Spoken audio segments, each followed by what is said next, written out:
দেখো আমরা প্রত্যেকেই মৌলিক সংখ্যা জানি। সেই মৌলিক সংখ্যার কনসেপ্ট থেকে একটা অঙ্ক দেওয়া রয়েছে, কি বলা রয়েছে 2 থেকে 12 পর্যন্ত। অঙ্কটা খুবই গুরুত্বপূর্ণ একটা শব্দতে, কি না এই হচ্ছে পর্যন্ত। এই পর্যন্ত জায়গায় যদি মধ্য কথাটা বলে দেয় তখন একটা উত্তর হয়ে যাবে, পর্যন্ত বললে আর একটা উত্তর হয়ে যাবে। চলো এখানে তাহলে সুন্দর করে শেখা যাক। 2 থেকে 12 পর্যন্ত প্রত্যেকেই মনে রাখবে, যদি পর্যন্ত কথাটা বলে তাহলে উভয় সংখ্যাকে নেবে, আর যদি মধ্যে কথাটা বলে তাহলে কিন্তু ওই সংখ্যাগুলোকে ধরবে না কেউ।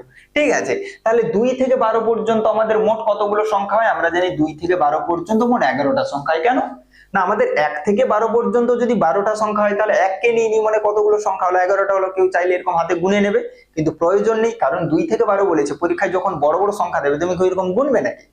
তাহলে 2 থেকে 12 পর্যন্ত আমাদের কতগুলো সংখ্যা? 11টা। সেই 11টা সংখ্যার মধ্যে মৌলিক কতগুলো আছে দেখে নাও।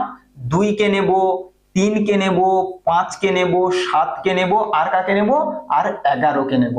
তাহলে এই হচ্ছে 2 3 5 7। এই অঙ্কটাই যদি এখানে মধ্যে বলতো তখন কিন্তু আমরা 2 কে নিতাম না। তাহলে এখানে যেহেতু পর্যন্ত বলেছে তাই আমরা 2টাকে নেব। তাহলে কতগুলো আমাদের এলো? 5/11 আমাদের সঠিক উত্তর হয়ে যাবে। কোনটাতে রয়েছে দেখো 5/11, অপশন সি আমাদের সঠিক উত্তর। প্রত্যেকে কমেন্টে তোমাদের মতামত জানিয়ে যাবে কেমন লাগলো, সেই সঙ্গে আগামী ক্লাসের প্রশ্নের উত্তর তোমরা প্রত্যেকে কমেন্টে জানিয়ে যাবে। 5 দ্বারা বিভাজ্য এবং 50 অপেক্ষা ক্ষুদ্রতর সংখ্যাগুলোর গড় কত? প্রত্যেকে খাতায় কলমে করে সুন্দর করে জানিয়ে যাবে কমেন্টে। এই প্রশ্নের উত্তর নিয়ে সুন্দর সলিউশন নিয়ে আগামী ক্লাসে তোমাদের সঙ্গে দেখা হচ্ছে।